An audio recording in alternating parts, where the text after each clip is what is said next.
So one of the persons that definitely can tell us more about where this concept of the academy came from is definitely Hans-Joachim Schild, currently expert to the academy. He has many, many hats and many roles, but Hanyo will tell us a little bit more about why we are here and how do you actually get to this place.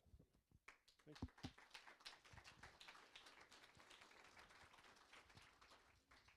Thank you very much. Yes, it was a long road. Janesh already mentioned that. We started even much longer before than Janesh mentioned it, because I was looking in my personal archive, and I saw that approximately 10 years ago we had a boat trip on the Danube in Budapest, and with some youth experts. And there, the first time the idea of a summer academy on youth work came up. We were discussing this there, and then it went to the cupboards anywhere. But a while later, it came up again and again and again, and then during the Youth Work Convention certainly, and then later also in a think tank meeting that we organized in Berlin in 2012, I think. And then it got shape anyhow after a couple of years. And I mean, the problem was that the youth work conventions, they explored already some ideas what would be needed to find this common ground in the youth field in Europe. But it was not so clear which tools and support measures we would need for that.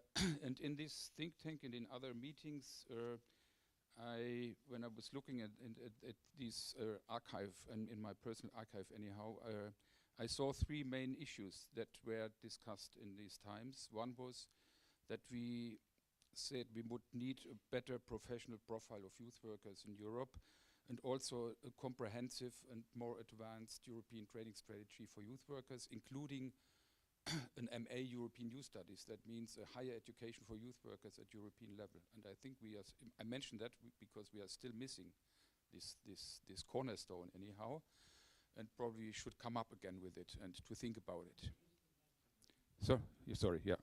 A second idea, also still not in place, was the idea of a specialized European agency responsible for gathering knowledge and providing knowledge and information on all relevant youth work aspects, kind of center of excellence, like, for instance, one of the 38 other European Union agencies. The most prominent one might be the Fundamental Rights Agency in Vienna, or also CEDEFOP on vocational education and training in Thessaloniki.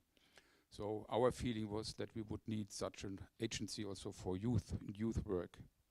And the third suggestion in these times was the creation of a platform for debate and development, dialogue and participation, cooperation, transparency for innovation exchange. And the European Academy on Youth Work was born in these times.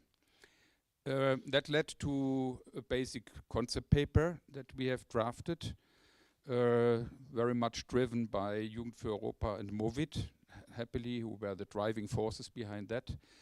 And this concept paper was then sent in late 2017, or September 2017 to be correct, to all national agencies of the Erasmus Plus Youth in Action Program, and to the Youth Partnership and the Salto Resource Centers. And all these structures have been invited to contribute to the agencies if they would be interested in doing so. The result was that we had these 7 national agencies that are now on board, plus the Salto network, plus the Youth Partnership. And then we started with organizing these, we called it steering group meetings, that were responsible for the concrete planning of the academy.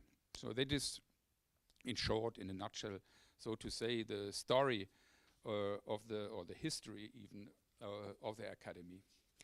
But just a few words on our motivation to do the academy. In the conventions, and especially also in the second convention where we explored a common ground, we still had the feeling that there are huge differences in youth work in Europe with regard to opportunities for young people, the settings in which youth work takes place, support structures, daily practice, also recognition of youth work, and so forth. But also in the quality delivery, we saw huge differences, and also in the way how youth work masters new and upcoming challenges of young people. So therefore, we thought we need a place to more explore and better explore also the exchange and find a dialogue how we can find proper solutions for our daily practice and our daily challenges. That does not mean that we were aiming at having a one-size-fits-all approach. So that means that we would aim at having one concept for youth work in Europe, and that should apply for all the different structures and regions and local communities and so forth. In contrary, we wanted to keep a diversity of youth work, but in diversity and on a certain level which would guarantee also equal opportunities for young people to participate, but also to contribute to these different structures. Of course, the whole discussion took place also in a political and programmatic framework at European level, at least. And I don't want to step now in the speech of Jakob Kornbeck, who will talk tomorrow about the European Union political framework, also with regard to their motivation to also contribute to innovation and so forth of youth work. But just a few keywords. In the European Union, I see at least 3 items that are relevant for our discussions. One is the Council conclusion of 2017 on the role of youth work in supporting young people's development of essential life skills. Here, the Council conclusions invite to identify, support and disseminate existing and innovative tools, methodologies and practices that foster life skills in diverse youth work settings. It is certainly a key sentence also for our activities here. The second is the European Union Youth Strategy, which is since 2010 the framework for youth policy cooperation in the European Union, which invites to develop and implement a European youth work agenda for quality, innovation and recognition of youth work. And the third one is the Erasmus Plus program, which aims at, amongst others, supporting innovation, cooperation and reform. This is, as most of you will know, mainly realized by strategic partnerships under Key Action 2. So these are the 3 cornerstones, and I guess we will hear more tomorrow by Jakob on these issues. But also for the Council of Europe's Youth Department, the major focus with regard to youth work lies in the support of quality development and quality assurance.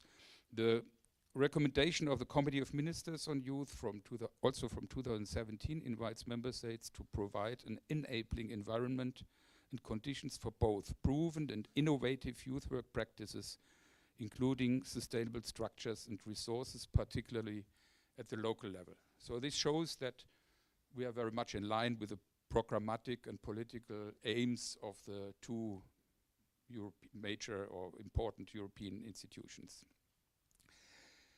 Now, when having discussed so much or mentioned so much the word innovation, question is, what is innovation? The discussion about innovation, including in youth work and related areas, has gained momentum in the last years, but it's also disputed what it is. I just quote one quote that I found in the internet. The word innovation has become diluted and even polluted to the point of becoming ineffectual in portraying any clear and distinct meaning, perhaps in similar fashion to the misuse of the word quality. So, but I think we should put it positively anyhow. For in other definitions, innovation is creativity, is thinking of something new. Innovation is the implementation of something new. Innovation means to come up in social, economic and technological areas with new products or equipment or services or processes, with new methods about how we do things and new ways of thinking or perceiving the world, and new ways how decisions and choices are made and how things are done. Innovation can also mean any change, no matter how small it is. Something new just here, but not truly new or different elsewhere. And scaling up something what was developed before, or a replication of what has proven to be good. So that shows that the perception of innovation is pretty large, and I think we will find, or have to find also, our own definition in this event and in further exchanges, what we mean when we talk about innovation in youth work. I think it's important to stress that innovation can only happen if there is an arrangement that supports and encourages innovation in terms of legal and instrumental or institutional arrangements. There must also be a culture or ecology of innovation which accepts also risk-taking and failure. And there must be a stimulation and promotion of innovation by individuals and or structures. So the question is, what does it mean for youth work, for the field of youth work now, this concept of innovation? I think there are two positions that one can take. One would be, youth work is per se innovative. It's full of creativity with the ability to generate new and useful ideas, surprising, applying in-depth relationships with young people, new thinking and offering a service that delivers value to the world, bettering young people's lives, executing an idea which achieves value for both youth work and young people. That would be one position. The other would be to say openness for innovation is a huge challenge for youth work. Youth work, in particular publicly funded youth work, is a pretty closed system, dominated by the notion of we have always done it that way and we don't need to change and we cannot change. With little acceptance of risk and failure and with little incentives to innovate, often also missing arrangements or an ecology for innovation. Where lies the truth? I don't know, and I hope that we will find also some answers here in this event. But I also believe that we don't need to change dramatically what we understand under youth work and how we do it, and the way how it's operating and dealing with young people. So I think we are already on a very good way, and many innovative practices exist already at European level, as we can see also here, and as we can also see in the submission of these many projects that we received. But just for me, a couple of key questions remain with regard to the youth field and innovation. First one would be, how can we arrange a regular transfer and learn lessons from experiences made in innovative projects and scale up and mainstream these practices? So just not to isolate the innovative projects from the mainstream projects that exist in youth work. Second question would be, how can we make sure that outcomes of innovative projects play a positive role for all young people and reach out to all young people and their communities and society? Third question would be, how can we encourage innovation in youth work and develop a culture or ecology of youth work, of innovation, while at the same time limiting the risk and failure that I was mentioning? And the fourth question would be, what is needed to stimulate and promote innovation and make positive arrangements for innovation? So all these questions are crucial in my understanding, and I think hopefully on Friday noon we will also have some answers on that. I will come to an end. I don't want to repeat what already has been said about the concept of the academy, and also what was written and was sent to you ahead of the conference, and so I think you all studied the documents and so, and you are very familiar already with these ideas. But just to sum up, besides the general objective to support innovation in youth work, the Academy wants to provide a regular platform for reflection on developments and future trends in Europe, and that has then to be seen, what does it mean regular, what does it mean for the future, the subject for our discussion on Friday. It wants to support quality and professional development and transfer of innovation into mainstream practice, and to provide a place to find further common ground on youth work and exchange knowledge stemming from all levels across Europe. That leads also to then the discussion which link the Academy should have and will have to the European Youth Work Convention. And the third one is envisaged to take place 2020 in Germany. And there we have to see how links can be made, or which links are obvious, and so forth. So that is shortly what was the history or the story of the Academy. It was already said what something about the management and which national agencies and so forth are behind it. I also want to thank especially Movit and the organizational team and the implementation team for the preparation of the whole event.